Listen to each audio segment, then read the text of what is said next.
Hello, welcome to 1874. I'm your host, Dan Bardell, joined by the Athletics' very own Gregg Evans, fresh back from the golf course, still in his golfing gear, very on brand. Greg, how are you? Good, thanks, Dan. Yeah, I've had a busy day. Good day to take off and go and play golf, wasn't it? Literally every single time. I don't know. Was every it? time, every time I play golf, something happens at Villa. I had to run Uh, off the golf course a couple of Friday nights ago because Villa announced something. Oh yeah, the sporting director Monchi was arriving, so I kind of had to be on top of that. So yeah, I didn't have time to change. So yeah, here I am. yeah, here we go. Apologies for slight lateness. To be honest, we're usually late anyway, let alone when someone's travelling back from somewhere. So Greg literally has just walked through the door and has jumped straight on this podcast tonight. We decided to do one because it's looking like Villa are going to sign Pau Torres. Unai Emery set to be reunited with the Villarreal centre-back, who he has, of course, worked with before. David Ornstein revealed this on The Athletic earlier today. I presume David Ornstein did it because you were on the golf course, Greg. But tell us what you know. Well, I wouldn't like to claim that I break transfer stories Yeah, I ahead of David realised, as I said Ornstein, that, to that be was very kind to you. honest. But we can roll with that if you want. The new David Ornstein, Greg. Yeah, yeah, no, and another fantastic story from my colleague David Ornstein for Fabrizio Romano, obviously tweeting about it earlier in the day. So yeah, something that Villa have been on top of for a while now. In the what do we expect from the summer transfer business article that I wrote earlier in the month, we're still in June, yeah, earlier in the month, I mentioned that Pau Torres was a player that Villa had been, looking at for some time. Unai Emery obviously liked him a lot, still does, and we expected if Villa did move for a centre back that he would be the guy. Personal terms were agreed a little bit easier than the fee that eventually will be agreed with Villarreal. Believe it's around the £35 million mark, but we will get further clarity on that in the next couple of days when we expect Villa to announce that signing. So yeah, a big one for them. Big amount of money to spend on a centre back, having just only really just buying one for £26 million last year, Diego Carlos, and getting him back to full fitness now. I think you might have a slightly disappointed or angry Brazilian on their hands at some point. For Carlos was signed to play for Aston Villa, and he's now got even more competition with Pau Torres coming in. Good signing for Villa, I think so. Yeah, he's obviously got a very high profile from his time in Spain. I think he ticks a lot of boxes, doesn't he? Very similar to the Tielemans signing in the fact that he's played in Europe, he's got the European experience, very extremely durable. Played lots of games for Villarreal over the last couple of seasons. I suppose the one question you're just asking is why haven't a really big club come in and signed him? Because if he's that good, why haven't Man City, Man United, Arsenal, Bayern Munich were linked with him, but have decided to go for Napoli's centre half Kim. So they see other defenders as better. Hopefully Villa will use it to their advantage, and he'll be somebody who can take the club on further. I think it's the one thing we can say is that it's going to strengthen the squad, isn't it? We expect Villa will move on players now on the back of this. But if you look at the 4 centre halves now, and probably the 5 midfielders that they've got in the squad as well, now they're building a really, really strong squad, and one that plenty of other Premier League clubs will be envious of. Yeah, he's 26. I've got to admit, I thought he was a little bit younger until the last week or so. He's 26, Pau Torres. Like you say, he's played a lot of games now, played in European competition, which is a good thing because we've said before, not many players in the current Villa squad have actually played in Europe. So to have someone that's gone all the way to the semi-finals in the Champions League and had to play against a lot of really high-level opponents, I think that will be helpful to Villa, particularly in the European games, and if they're to get to the latter stages. He's left-footed, so Mings has signed a new contract. Pau Torres is left-footed. You assume they're in competition with each other for the left-sided centre-back role. But I said this on another podcast. When you have 2 right-footers playing centre-back together, no one ever really bats an eyelid. But suddenly the thought of 2 left-footers, people go mad. Oh, you can't have 2 left-footers playing together at centre-half. I think it's rarer because there's less left-footed players. But Pau Torres coming in doesn't mean that Tyrone Mings is suddenly going to be relegated to the substitutes bench. There's every chance that they'll play together, I assume. Yeah, I mean, I'd hope not. I think it would look rather strange after such a brilliant season for Tyrone Mings to lose his place. So I hope that isn't the plan. I think he's had an exceptional year, and let's see what the next few weeks and months bring. Obviously, we'll start seeing a little bit more in pre-season when the fixtures come back. Be good to get those 4 central defenders all together, training quickly, seeing which is the best and strongest partnership. Villa hope to have a lot of games this season. If they do qualify for the Europa Conference League group stage, they're going to have plenty of games there with the FA Cup and the Capital One Cup. It's a while back, isn't it? Something was called the Capital One Cup at some point. There was something called the Capital One Cup at one point. I'm sure. Don't know why I've got credit cards on my mind. But is it a golf tournament being sponsored by Capital? Carabao Cup, isn't it? Carabao Cup, yeah. So look, Villa are hoping to go as deep as they can into all 3 competitions. So the aim is to have lots of games this season, and that will mean that partnerships in defence will need to be mixed up. To have 4 excellent centre halves like that to turn on will be really impressive. But I just wonder if at some point there might be a sale now, because Villa are extremely close to FFP. They can't just keep spending money. That obviously getting Tielemans in on a free transfer was savvy. Increased his wages significantly because there was no transfer fee. But if you sign in a 4th centre back for the money that Villa are paying, I just think at some point they're going to have to start selling some players. Whether that means that Callum Chambers will be moved on. I'd expect Chambers to go. You'd expect so, wouldn't you? Ever Dendoncker now, they will try and certainly willing to listen to offers. Hope that they can maybe get some money for him. The likes of Nakamba and Sanson, players that are just not going to feature. Then Villa need to make sure they get some money back now, because it's going to be very tight for them. And it's going to be the same for a lot of other Premier League clubs. You look at Newcastle, they're trying to do big money deals. But again, they're going to be restricted by financial fair play. So I think there are going to be a lot of clubs that are having to look at selling players as well. And you just wonder, where does that go with that Villa squad? Do they have to make a big sale? Does Diego Carlos get really upset by this and force their hand and want to move? I mean, these are all things that could raise questions in the weeks and months ahead.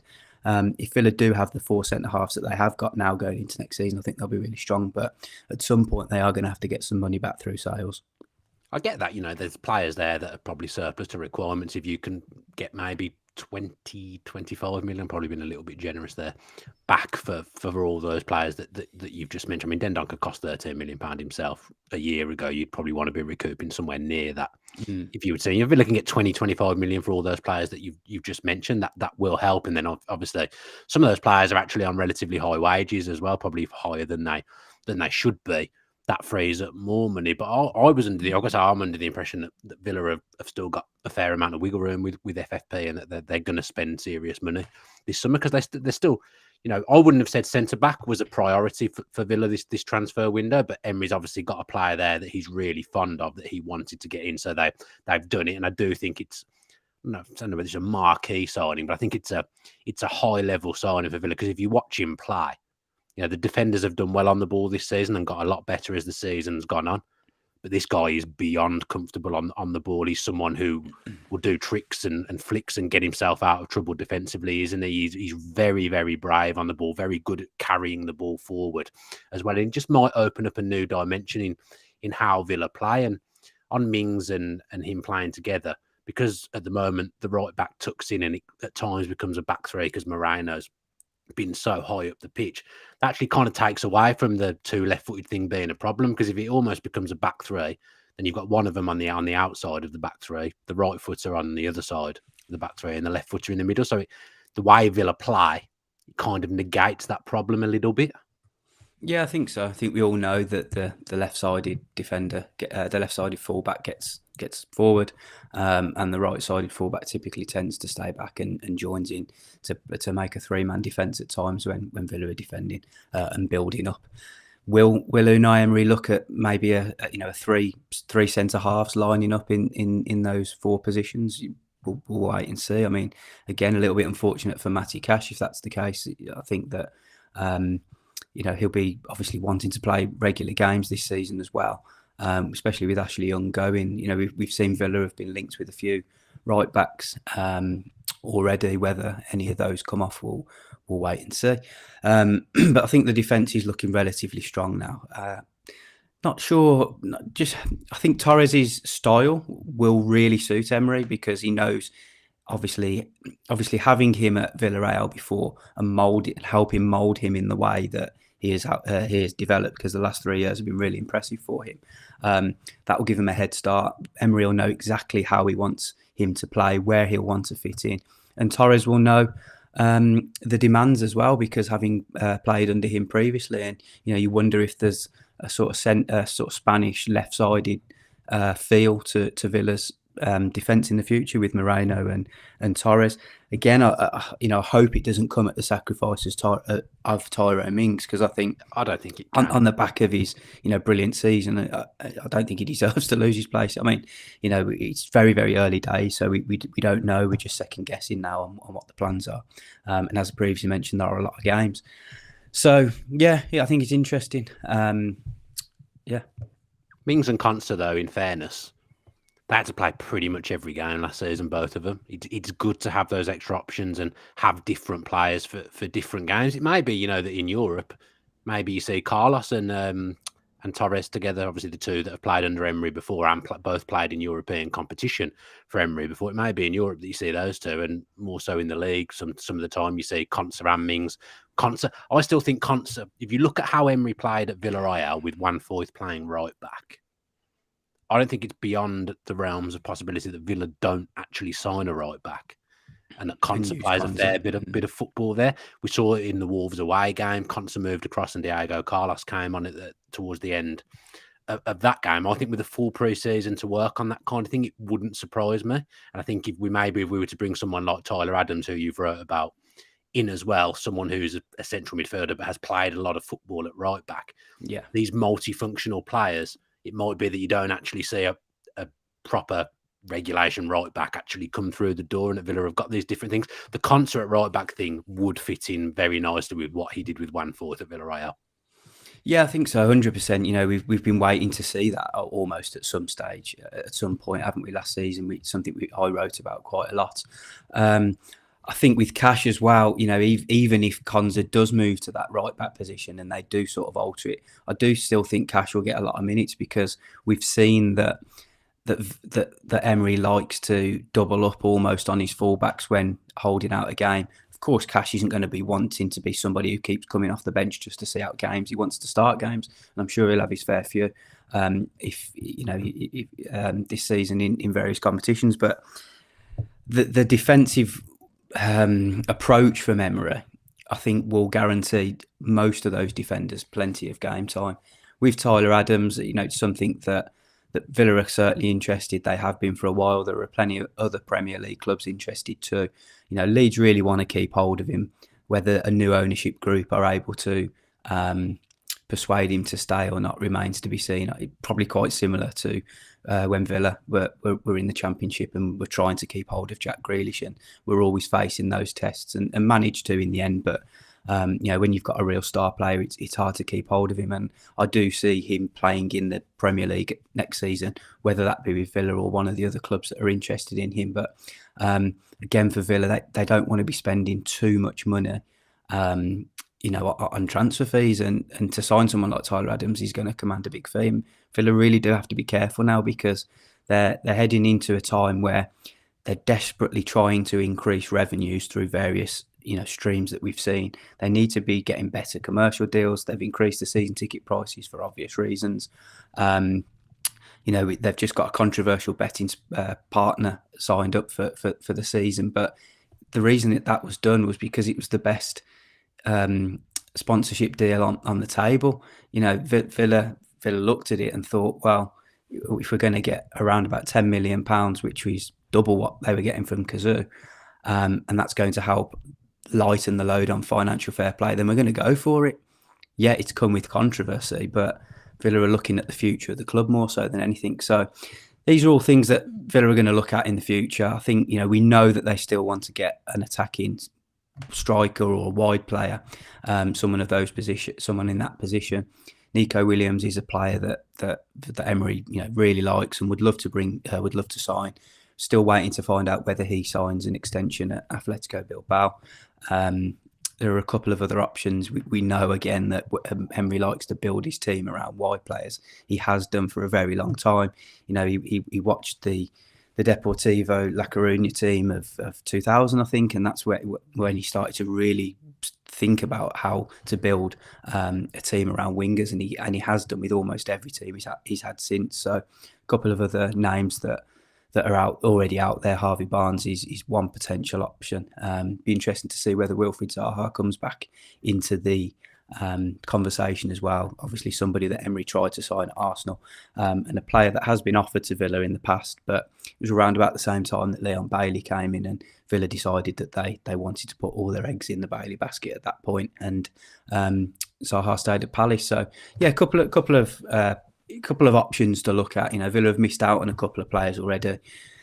Emery really thought that he could get Asensio over from Real Madrid, but when PSG come calling, there's only ever going to be one winner, isn't there? So the bar is set very high. It's just whether Villa can get those deals over the line and whether they can generate enough funds from sales to make sure that the spend isn't too high and cause them grief with FFP. But the money is there. Villa are in a relatively fortunate position with FFP due to the Grealish side. And the last few, like last summer, for example, Villa didn't really spend too much of the money that was there. They had quite a frugal summer. It was only really Carlos that came in for any real money. So the money is still there for. I get what you're saying about FFP. You don't want to over the 3-year period. You don't want to get close to the edge. You don't want to cross those lines. But there's money to spend on forward players. Tielemans was signed on a free, and he'll have been part of Villa's budget. But he'd have still cost, I'm presuming, around 15 million, perhaps all in when you take everything into account. So although his transfer fee was a free, the wages will be more, the signing on fee will be more. There'll be all sorts of stuff like that. But Villa have got money to spend on attackers. Villa have got money. They want to invest money, but they've got to stay in the parameters of FFP. And it's like when you look back to the Championship years, Villa only scraped through by selling the stadium back to their owners. If they didn't sell the stadium back to their owners, they wouldn't have been able to play in the Premier League. It's like it won't be at that level again. But they've had quite an expensive year when you look at it. Okay, signings haven't been out of this world and extremely high, but they spent a fair bit of money trying getting Gerrard in, then getting rid of him, then bringing out Unai Emery in with plenty of his staff, and bringing Monchi in, and it all adds up, and the wages are increasing. The Tielemans deal, right, was a free deal, a free transfer, but the fact that he's getting paid very, very high wages makes that whole package into a very expensive deal. So, there's a lot going on at Villa. They're spending a lot of money, and they've got to make sure that they don't spend too much and get caught up in it all. Yeah, people are saying about the Carney Chukwuemeka was sold for 20 million. That's pure profit. Jack Grealish was sold for 100 million, pure profit. Now, those two sales in particular, they'll massively help when coming to buy players. Yeah, massively. Similar to when Gary Gardner left. About a while ago, and Villa got £4 million for him, which doesn't seem like much money right now. I thought you were lining up a joke there, to be honest. No. If you look back at it, though, that the FFP, when the 3-year period was up last time, they were very, very close, and they literally had to sell the stadium back to the owners, and they had to sell Gary Gardner for £4 million to Birmingham City, with Jota coming the other way, if you remember, to account that as £4 million pure profit because it was an academy player. So, the owners want to spend money, but they're not prepared to just throw it away. They're clever businessmen. No, but Emery, with all due respect, Emery wouldn't have come here if he wasn't going to get sufficient back in. And that's the challenge Villa now have. That is the challenge Villa now have, because Emery was promised assurances. He was promised money to spend to bring players in. He was promised a sporting director. He was promised to be able to appoint his own sporting director, which he has done in Monchi. He's got a huge backroom staff that I wrote about at The Athletic. Yeah, it was good. I've been waiting for that for a while.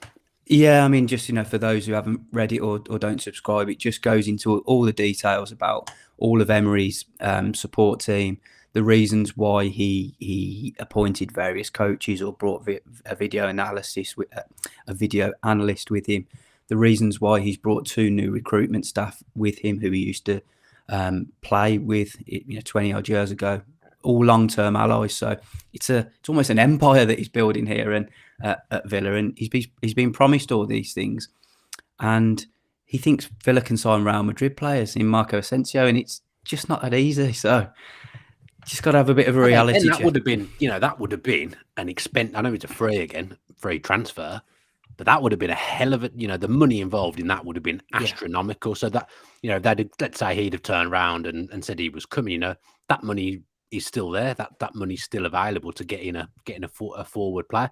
I find the Williams stuff interesting because I think it's very difficult to get players out of Bilbao because of the Basque thing. The players that are there are fiercely loyal. They're there because it means so much to them. There's no real, I can't think of another club that really operate in unique, that way. Isn't it? It's very difficult to get players out of there. To me, he's not the finished article. In Villa in the forward positions, I think they need someone who's ready now, not raw, someone who's going to be consistent, someone who's going to offer them output, because Bailey's got one of the shirts at the moment. It's very up and down, very, very inconsistent. Villa needs someone who is a dead cert in that position, in my opinion. I think so, but again, Dan, it's money, isn't it? It's going to be very expensive to get a dead cert in the right forward or left forward position. With Williams, he's somebody that Emery scouted and likes. Kind of feels like he's just and ahhing over whether to sign a new contract and holding out for a bigger move almost. Kind of feels like that. Do you leave, as you say, the unique factor of leaving Bilbao? It's very tough. With all due respect, do you leave it for Aston Villa when there's potentially even bigger clubs that could come in for you in the future? I think that might be one of his things on his mind. We've been hearing for a very long time now that Emery's extremely keen on Pau Torres and Nico Williams, and the same messages keep coming back. Torres potentially, Williams very difficult. I'm glad they've got Torres because he's clearly a player that Emery really, really wanted, and I do think it may be a signing that's not above our station. I don't mean that. There's a centre back that's been linked with a lot of really high profile Champions League clubs, has played in the Champions League. I think it's a signing that at least, I think it makes people stand up and take notice. But I think the other thing is the kind of signing we don't make unless Villa have the manager that they've got, isn't it? Yeah, it goes back to the assurances that he was promised. Suarez and Eden said that we were going to give you the money to shape this squad. It'll be interesting to see how far they go and how much money they do give Emery, because at some point they're going to have to put a lid on it slightly, because like Newcastle, you just can't keep spending. So I'm just going back to the point of potentially Carlos and Torres together. You've got 2 Europa League winners there and a Europa League winning manager, and Monchi, who's won, helped mastermind so many wins at Sevilla. So Villa are building something quite special, I think. They're building a squad that other clubs in the Premier League are going to become very envious of. You've got winners in there, you've got proven internationals now. For a long time, it was Villa's sort of pitch to players was, come to Aston Villa, and come on this journey with us. You're not quite in your international team yet. We'll get you in your international team. Emi Martinez, Matty Cash, Emi Buendia, all made their international debuts. Boubacar Kamara since signing for Villa. Luis, someone desperate to get back into the Brazil squad. But for players, it's always been like, come on this journey with us. Now, what we're seeing with Villa is they're able to, okay, Carlos doesn't play for Brazil, and Pau Torres has lost his place in Spain, in the Spain squad. So perhaps not quite there yet, but Villa are now able to actually go and get proper internationals and build their squad with it. And you look at Boubacar Kamara, I think we've said it loads and loads of times on podcasts, haven't we? He's going to be one of Villa's best ever signings in terms of value for money, because you're looking at a 60-70 million pound talent, aren't you, at the moment? And that's after one season in the Premier League. How good's he going to be next season?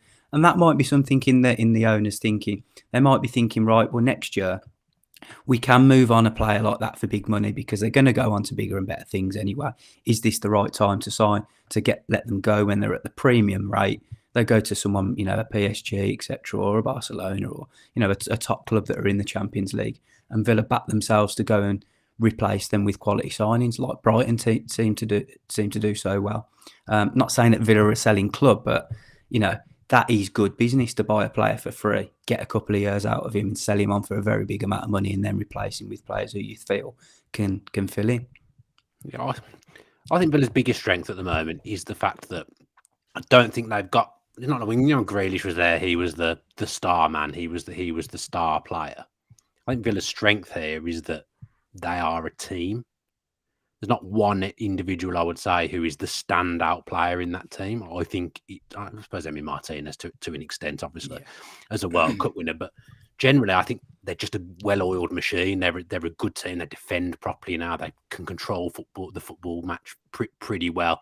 They're capable of scoring goals. Very few games where they didn't score goals in Unai Emery's reign last season. So I think you want to kind of do it now where I think this summer they need to be active. I still think they need maybe 3 players and a backup goalkeeper, 2-3 players and a backup goalkeeper. I would say they need, and I think they need to spend money on those players. If you could look, say for example, at the moment, let's say Villa wanted Harvey Barnes for 50 million, or they could get Wilfred Zaha on a free. I would take Zaha because I think he's the more sure thing for me. I think he's the better player, and I think Harvey Barnes will cost a lot of money. If you can get players in for like they have done with Tielemans, they've picked up a high level midfielder there with no transfer fee, rather than going and spending money on a central midfielder. I think if you can do that, you do that. But if a player comes up who's expensive, who Villa feel they need and Emery feels they need, they will spend that money. And I just think in attack, that's where Villa are short, and that's where they need to spend big money. I think so. Look, if the funds are there to go and get a big money attacker, somebody who's going to really transform your team, then I hope they are able to do that, and I hope they can generate the funds from the edges to sort of offset that.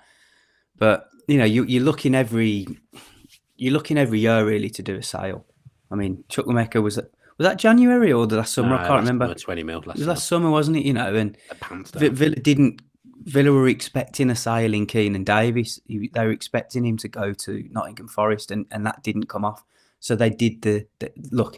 They wanted to keep Chukwuemeka, right? Let's not get that wrong. They wanted to keep Chukwuemeka, but they needed a sale, and the Davis one didn't go through. So when Chukwuemeka went through, that was what kept them going for just a little bit longer. That's what they need to be doing. Good value sales, because there wasn't any club out there that was willing to pay that amount for Chukwuemeka, so they did really well in that. There was a point I was going to make, sorry, that I've just slipped my mind. Yeah, it was an interview with Tyrone Mings that I did at the back end of last season. It was actually after the last game, and he said, I asked him, Villa have just qualified for Europe now, so is this the first step of much bigger things? Are Villa really going to kick on now? And his reply is really sensible, and I think this is what a lot of fans will think as well. The sensible ones will know that this is the task of Villa's hands now. But he said the next step for us now is managing a Europa campaign, a European campaign, and the Premier League fixtures. And I think we do have to look really careful at that now, because we've been speaking to quite a lot of people involved with clubs who have played in Europe, players and managers and coaches and executives, and it's the Thursday to Sunday schedule is absolutely brutal. It really is. And that's not me saying it because I know it, because I've never played, but I've spoken to enough people who have said that, and there are going to be players in that Villa squad who that's going to be really new for. So I think the more players that Villa can get in with those European experiences, and the first 2 through the door, Tielemans and Torres, tick the boxes because they've done it with Leicester and Villarreal, is going to help, because for some it's going to be really new. And what you got to look back at last season is Villa had a lovely run in the second half of the season with Emery, but he was planning Saturday to Saturday every single week. Okay, he's been consistent in his message. He's always said, I want more games because I feel like I can judge and learn more from my team through games rather than training days. But the fact that he was given so much time to prepare for opposition, To have like 5.5 days, for example, to prepare for each opposition, you're going to have probably one next season. Yeah. You're going to have one day, and then things like that all start coming up. You go to Romania on a Thursday night. You play, you get back late on, and then you have your Friday off. Saturday, do the players want that 2-hour-long video session that works so well when you have 5 days? There are going to be all these different little things that Villa are going to have to deal with next season. So just because they had a brilliant run in the league last year doesn't mean that they'll be able to continue that as well as the European football, because there's going to be so much more to deal with. So there's just a lot to take into account for Villa. It's not going to be as straightforward as we've had a brilliant second half of the season under Emery. That's going to continue now. There's so much that needs to be done to get it right. And you just think at some of those games, the Leeds game, the Southampton game, that were just won by those 1-goal margins, and there wasn't really much in the games. They could easily go the other way next year on a Sunday when the players are tired.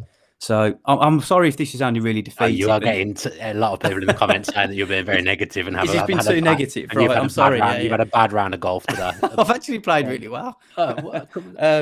Well, yeah, sorry, I shouldn't be taking on too much of a defeative negative I know the point side, you're trying to make here. It's just, I think we have to lower expectations almost, because there are no examples that we can fall back on in terms of teams outside of the top 6 who have qualified for Europe after a long time and then maintained it and stayed really good in the Premier League as well. I'd love it. It'd be fantastic if Villa could be the pioneer, almost the team that really breaks the mold. But it's just so difficult. I feel so different to some of the stuff that you've just said. I don't know whether it's like, obviously, I'm Villa. I'm obviously a fan, so I'm quite positive generally. And to be fair, you're usually pretty positive, actually. Am I being really negative? Not really negative. I think you're trying to be realistic, and perhaps it's coming. I think you're covering all bases, basically. I would say. Greg Reaper, you've just been called in the comments.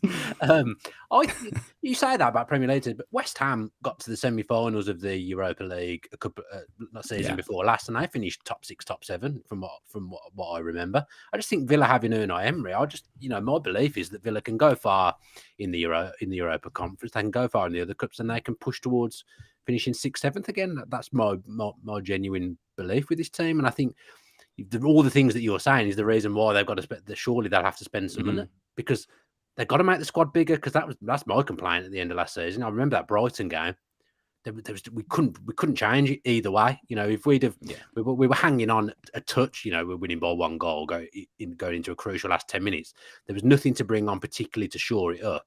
But if we had have conceded, there wasn't anything to bring on to change the attack. So Villa have to spend money to improve in those attacking positions. They've got, to an extent now, to a large extent, they've got the depth and the squad power now in the defence and the midfield. I think it's the attacking positions now, and that's going to be the hardest one to get right, because it's not easy to get in.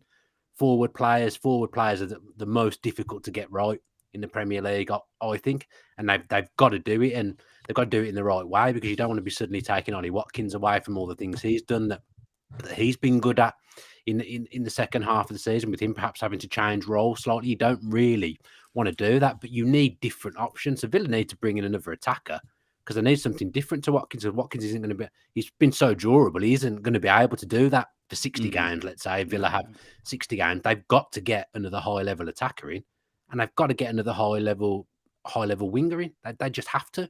They'll have to spend money to do that. So I just think that there's money there still to spend. And I get what you're saying about FFP. It's always something that has to be looked at. And Newcastle are cited as a recent example. They went and got Isak and Gordon in the last 2 windows. That's over 100 million on 2 players, and they bought other players. But they've got Champions League TV. They have now. Yeah. They have now, but they didn't have that when they bought Isak. No, but they wouldn't have been able to do Tonali if they didn't qualify for the Champions League. So it's all relative. But yeah, look, for a good season for Villa next year, it'd be fantastic if they could kick on and get 7th again or higher. But I think if Villa finish top half and have a real crack at winning that Europa Conference League, and perhaps going a little bit deeper in the FA Cup, And that'll still be a good season. That'll be at least par, won't it? You offer top me half. West Ham season just gone. I'd take it just to win something. Because it's a cup, I just want to win It's something. long overdue, isn't it? You win the Conference League, gets you in the Europa League the next season as well. And of course, and that's still progression, isn't it? Yeah, and they've that's got natural progression. They've got the right manager for these kind of things. I just think that there's 2-3 more players, high profile ish players to come. I still think a backup goalkeeper will come as well, but I don't think that'll be the most exciting signing in the world. But Villa have to, like I say, Villa have to get those 2 forward players in. I think, and they're adding to the squad as well. Archer will be given a pre-season trial to see if he's good enough to take one of the spaces. But even if Archer's there for the season, I still think they need another striker. They've got Duran. I think he'll go on loan. But Villa still need to spend some money on forward players. Yeah, look, they're 1 or 2 players short, aren't they, for Europa campaign? I think Archer could hopefully he'll get a chance, and hopefully he'll have a run of games and show that he can score in the Premier League, because he's ticked every other box. He's scoring for England under 21s. He's gone and he's done the Championship twice now. Then the next step for him is to play in the Premier League and score some goals. So let's hope he gets that chance. I'm with you, Dan. Villa need another striker and or winger. Someone who can play maybe both of those roles, and I'm sure they'll do that. It's just interesting to see how much the owners will be prepared to invest. They've promised funds for Emery. The early signs are good. Getting a 4th centre back for 35 million is a good sign for me. But I just think, I know they have to be careful at some point, because FFP will come, onto them. So yeah, they've got to keep their eye on it. But I don't think this summer it's going to come at the detriment of a sell to buy policy or anything like that. No, I don't think maybe that. people are misconstruing a little bit what you were trying to say. Yeah, sorry. Look, let me sort of clarify that then. Villa don't need to sell a player to buy another player. It's not that, but good businesses, good football clubs sell players to help build their team. We see it with Manchester City, even who I hate to use Man City as an example, because they're completely different to any club out there. But they sold Sterling and they're selling Mahrez this year, and they're looking to offload others. To keep rebuilding, you do need to sell players when they're at a premium sometimes to help build your squad and back yourself to get others. And Villa hasn't really done that. To do that, is it? The squad's not big enough to do that. I think your point is know it's not valid. Like, they can't do that. But you can't just keep buying players. No. The Villa can't do that. They haven't. Their revenue isn't. Look, Tottenham's revenue last year was 444 million. Villa's is 178 million. Until they start increasing their revenue, they can't keep just buying players without selling them. They had a very expensive year last year, getting Gerrard in, sacking him, bringing Emery in, all of those players. Having injuries to players and having to bring in more players like Dendoncker when they thought Douglas Luiz was going, and then he stayed. It's expensive. They've spent a lot of money. Yeah, look, you're completely right in what you're saying. That they have the Gerrard debacle was just an absolute nightmare, because that, like you say, not only does it cost to get him in, it then costs to get all those people that came with him and him out, and that is tens of millions, £10-15 million. I'm going to imagine that's why I didn't like what Purslow said about the season ticket prices going up, because we've all got to come together to back this manager that we've got, this elite level manager now. We've all got to put money in, basically. But he wasn't going to take a pay cut, was he? He wasn't going to do that, and he made the big mistake that cost Villa millions of pounds, and unfortunately, so I didn't like that. In all fairness, but that's gone. I was just me ranting. That annoyed me at the time. I mean, it was the owner's decision to increase the season tickets. It wasn't Perslow's, just for reference, but he's involved in the decision. But he's the one who came out and said what he said about we've all got to chip in. That was the bit that I didn't like. I mean, he's the voice. Anyway. He's the voice, isn't he? No, yeah. Look, he did some good. I think he did some good. I think he did some bad. He's gone now. I shouldn't have even brought that up. In fairness, it was just something that stayed with me. But you're right. That how much they had to spend on getting rid of Gerrard was an awful lot of money. But also remember, January they sold Danny Ings. They got extra money because West Ham stayed up. They were going to invest money in January, weren't they, on players if the right player had come up, but the right player didn't come up, so they didn't spend the money. So I just think. I think there's a lot of money available to Emery. He wouldn't be here if there wasn't. You're right, he wouldn't be here. Those assurances have been given to him, but it would just be interesting to see whether they go through with it and how much actually is given to him and where that leaves Villa. Because there's got to be a balance somewhere. No, It's getting dark in here anyway. Is that a sign that we're coming towards the end? No. I know. The sun's going away. I know what you're saying. I think people, the way you explained it the first time, I think people were thinking that you were saying Villa had to sell to buy and there was no money, but that wasn't. No, that's not the case. It's just more of a I think I've explained myself now. Right, we're there. I think we're there. There's money to spend. They've got to keep an eye on financial fair play, but if they can be careful, that would be a bonus because they've had an expensive year, as Greg said. But be interesting to know. Wouldn't it be interesting to be a fly in the wall at these kind of meetings that happen at Villa Park and know exactly what's going on. But that's not us. We're not there. We're not the people at Villa Park. I think that does us. Yeah. We done? I think so, yeah. I hope I haven't been too negative. I hope I've explained quick positive before you go, because I haven't spoke to you about it. I haven't spoke to you about this because we haven't done one for a couple of weeks. But Mcginn new contract, that's good. I'd expect Watkins to. I'm surprised that hasn't been done already. In all honesty, Ollie Watkins. I'm not sure what's going on there, but the Mcginn contract, I actually think Mcginn's the first name on Unai Emery's team sheet in some kind. I don't know what position it would be, but I genuinely think the captain is the first name on the team sheet at Villa, which wasn't the case a year ago. Yeah, it's nice. I mean, maybe speaking a bit too personally here, but because I've covered the club for quite a while and Mcginn and Mings have been there, it's nice to see that the first two players that Emery's decided to give new contracts to are both amongst the longest serving. I think it just helps a bit of gives the club a bit of continuity. The two of them have been through it. They've helped the club out of the Championship, kept the club in the Premier League, and then moving on to bigger times. I think you need that. You've seen at some of the best performing clubs they have players that have been there and experienced it all. To have Mings and Mcginn leading Villa into Europe and hopefully into high positions, he's good. It's exciting, and their time is not yet. They're two of the top performers. I thought Mcginn was excellent at the back end of the season. And just playing with a smile on his face, I think it really got him down, his form under Gerrard, which, he was the first to admit it wasn't quite good enough. But there were a lot of people that turned their back on McGinn, including a lot of supporters who, if you'd have asked Villa Park, should McGinn be playing around that time when Gerrard was sold, a lot of them would have said no. So fair play to him for turning it around and showing that he's still good enough. I'll tell you what, though, he can't dance. He posted a video on his Instagram yesterday. Did I miss that? Absolutely no rhythm. I don't think I've ever seen anyone with less rhythm. To be honest, it's well worth going on his Instagram and checking him out, trying to do the dance in Zimbabwe. He just couldn't do it at all. Poor John McGinn. Is there anything on Watkins' contract? Because Emery spoke about that and then it's not happened.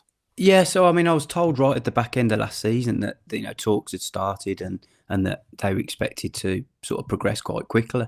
There are a couple of clubs that are interested in him. Man United have scouted him and checked out and sort of considered him almost. Bayern Munich were another club that have also considered him. So I don't expect Villa to lose him. I don't expect Villa to accept a bid if a big bid does come in, but if a really, really big bid comes in, then perhaps it's something they might consider. But look, I think he'll sign a new contract. He deserves a new contract. The manager said he deserves a new contract. The owners are willing to give him one. So I presume they're just negotiating at this point. I'm surprised, like you said, I'm surprised that hasn't happened already. I thought that was a dead cert probably a couple of weeks before the season ended, and it hasn't happened yet. Maybe when he just walks in Bodymore on day one back, he'll sign that new contract. Expect it to happen. Yeah, they've lost Jedinak. Jedinak's gone. He's gone to time. Great move for him, by the way, to go from loan manager at Villa to first team coach at Spurs. That's a hell of a move. Yeah, I mean, you'll obviously remember, Dan, when we both interviewed him for the only person that's ever scared me in my life. I've seen him since as well. He scared me then. Yeah. I mean, look, a good guy, very caring. Obviously got a certain way about him, and you can't ask him any sort of silly questions. He's very down the line, isn't he? But did a bit of coaching with one of the younger groups at Villa, and was said to be very impressive. The players really enjoyed playing with him when he was a player. He's done a lot for the youngsters in the loan department, and our conversations that we had with him, it was always very clear that he was going to become a coach or a manager in his own right. The fact that he's taken that step now with a manager that he knows well from the Australian setup will give him a more clearer insight into what it's like for him. But I think they'll be really. I think he'll be really, into trying to turn Tottenham around, and I think it'll be good fun for Tottenham this year. I think they've got a really good manager, but I do think they are going to. I think they're on the slide if they lose Harry Kane. Back Villa to fancy getting ahead of them, to be honest, next season. But I do think they've got a very good manager, and as Villa have seen with Emery, that massively helps.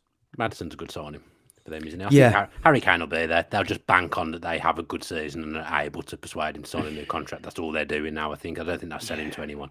They just pray and have a good season and win something perhaps, and that they can tempt him to sign a new contract. So, yeah. Interesting. It's a great move for Jedinak. Look, obviously, I don't want him to leave Villa and go to Tottenham, but from his perspective, being a loan manager, going to be a first-team coach at Tottenham at one of the best setups in the country in terms of training ground and facilities, stadium, hell of a move for him, and I wish him all the very best there because he's someone I'm very, very fond of. Jedinak was a great player for Villa and has been great around the training ground in the last few years as well, doing his jobs. Right, there's a few people in the chat now. I think they see the point that you were trying to make, Greg. I think we're there now. I think Villa aren't scared by financial fair play. They just need to keep an eye on things, and any kind of sale losing wages. Just naturally, it does help with that. But Villa will spend money this transfer window. There's still money to spend, so don't fret about that. There'll be a couple of players coming in the near future. I'm very, very sure about that. Thanks ever so much for watching the show. Subscribe to the channel with your post notifications on wherever you are taking in this content, whether it be on YouTube, Spotify, Apple Music. I believe we're absolutely everywhere that we should be. If something happens, we'll jump on like we have done tonight. We won't be jumping on when Pau Torres signs, I wouldn't think, because we've just done a video talking about Pau Torres at the very, very start. But if anything else happens, anything develops, we will get Greg off the golf course and we will come and do an 1874 show. Thanks to Adam for multitasking, producing and cooking at the same time. I believe he was doing. Fair play. I wouldn't be able to do either of those things, in fairness. We look forward to seeing you all again and doing another 1874. Have a good rest of the evening. Up the Villa.